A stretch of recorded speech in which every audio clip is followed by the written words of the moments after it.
अंकित शर्मा हत्याकांड में अदालत ने पहले ही 5 आरोपियों को दोषी करार दे दिया था और अब आज इन दोषियों की सजा पर अदालत ने फैसला सुना दिया है। इस पे आम आदमी पार्टी के पूर्व पार्षद ताहिर हुसैन समेत सभी 5 दोषियों को अदालत ने उम्र कैद की सजा सुनाई है।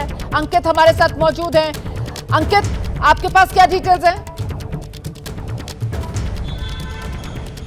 जी बिल्कुल, देखिए अदालत ने इस मामले में जो दोषी ठहराते हुए साफ तौर पर कहा है कि this is a case of utmost brutality, यानी कि एक जो गंभीर अपराध का मामला है जहां पर हत्या करने के बाद में शव को वहीं पर नहीं जो छोड़ा गया बल्कि उसको घसीट के ले जाया गया और वहां पर जो है एक नाले में फेंका गया। तो कोर्ट ने इसको काफी गंभीर माना है।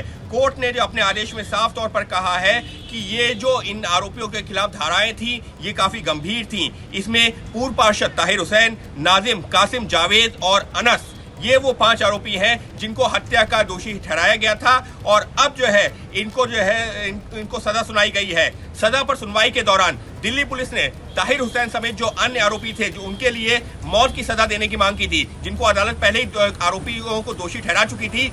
पुलिस का कहना था कि ये एक घनिष्ठतम अपराध का मामला है, यानी कि रेयरेस्ट ऑफ रेयर का मामला है और ऐसे में इन लोगों को मौत की सजा मिलनी चाहिए, फांसी की सजा मिलनी चाहिए। लेकिन कोर्ट ने फांसी की सजा भले ही ना दी हो लेकिन यहाँ पर इनको उम्र कैद की सजा दी है। आईबी अधिकारी अंकित शर्मा की जो हत्या हुई थी ये फरवरी 2020 में जब जो है दिल्ली में दंगे हुए थे उस दौरान हुई थी और उनको जिस तरीके से मारा गया था उसको एक सुनियोजित साजिश बताया गया था और जिस तरह से उनकी हत्या की गई थी वो अपने आप में एक जो है ब्रूटैलिटी का मामला था। अंकित, मुझे लगता है आपको दर्शकों को यह भी बताना चाहिए कि ये मामला किस तरीके से अदालत में चला। 2020 का ये मामला है और अब 2026 में जाकर इस मामले में अदालत ने सजा पर यह फैसला सुनाया। इससे पहले 13 जुलाई को इन आरोपियों को दोषी अदालत की तरफ से करार दिया गया था। अंकित, 6 साल का ये वक्त लगा?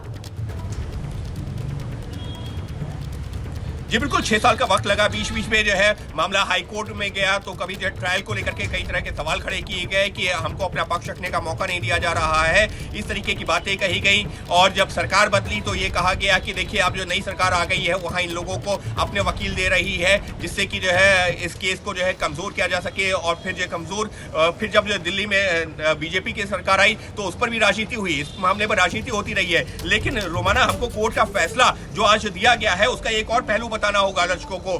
कोर्ट ने कहा है ये घटना समाज को झकझोरने वाली है। जिस तरह से पूरी घटना हुई उसने समाज को सोचने पर मजबूर किया और कोर्ट ने जो अपना फैसला दिया है जिसमें उम्र कैद की सजा सुनाई है उसमें इस बात को आधार बनाया है। कोर्ट ने खुद कहा है कि ये बहुत गंभीर घटना थी और जिस तरीके से अंकित शर्मा की हत्या की गई, उनकी बॉडी जानवरों की तरह छोड़ दी गई। ये कोर्ट की टिप्पणी है फैसले में कि अंकित शर्मा की जो बॉडी थी उसको जानवरों की तरह छोड़ दिया गया। ये पूरी घटना समाज को झकझोरने वाली है। जिस तरह से ये घटना हुई उसने समाज को सोचने पर मजबूर कर दिया है और जब कोर्ट अपने फैसले में आगे बढ़ती है तो साफ तौर पर इस बात का जिक्र करती है कि ये अपराध को अंजाम देने का तरीका अत्यंत क्रूर था, यानी कि हत्या की गई है लेकिन हत्या करने का जो तरीका था वो अत्यंत क्रूर था। ये कोर्ट ने अपने फैसले में इस बात का जिक्र किया है। हमला इतना भीषण था, फिर मैं बता रहा हूँ ये कोर्ट की टिप्पणियां जो फैसले में कही गई हैं। हमला इतना भीषण और निर्मम था कि पीड़ित की मौत के बाद उसका शव दोषियों ने घसीट कर चांदबाग ले गए और नाले में फेंक दिया। बिल्कुल सही कह रहे हैं। मैं लौटूंगी अंकित आपके पास। हमारे साथ सुशील भी इस वक्त मौजूद हैं और जरा सुशील से ही जान लेते हैं आज का ये फैसला यकीनन दिल्ली दंगा पीड़ित और उनके जख्मों पर कुछ मरहम लगाने का काम जरूर करेगा। जिस तरीके से अब इंसाफ यहाँ पर अंकित हत्याकांड के मामले में परिवार को मिला। सुशील,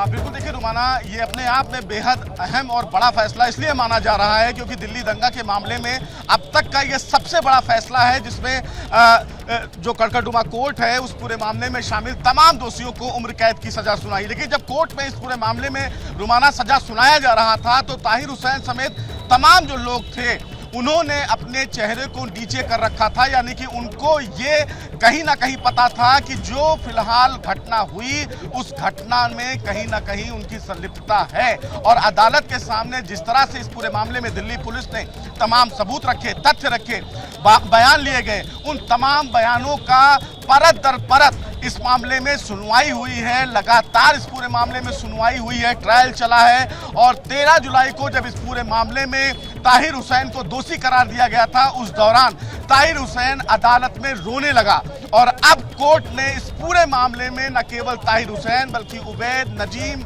और तमाम जो इस मामले में दोषी थे उनको उम्र कैद की सजा सुनाई है, बल्कि ताहिर हुसैन पर 5 लाख से भी ज्यादा का जुर्माना भी लगाया है, जो अभी जब फैसले की कॉपी आएगी तब हम आपको और भी कहीं ना कहीं सफाई से बता पाएंगे। लेकिन कोर्ट ने इस पूरे मामले में जो बातें कही रुमाना, वो अपने आप में बहुत चौंकाने और सोचने वाली थी, क्योंकि कोर्ट ने इस पूरे मामले में अपना फैसला सुनाते हुए ये स्पष्ट किया कि ये जो पूरी की पूरी घटना थी वो घटना समाज को झकझोरने वाली थी, समाज को हिलाने वाली थी और ये घटना समाज को कहीं ना कहीं सोचने पे मजबूर करती है। कोर्ट ने ये भी कहा कि इस पूरे मामले में जिस तरह से दिल्ली पुलिस की तरफ से फांसी की सजा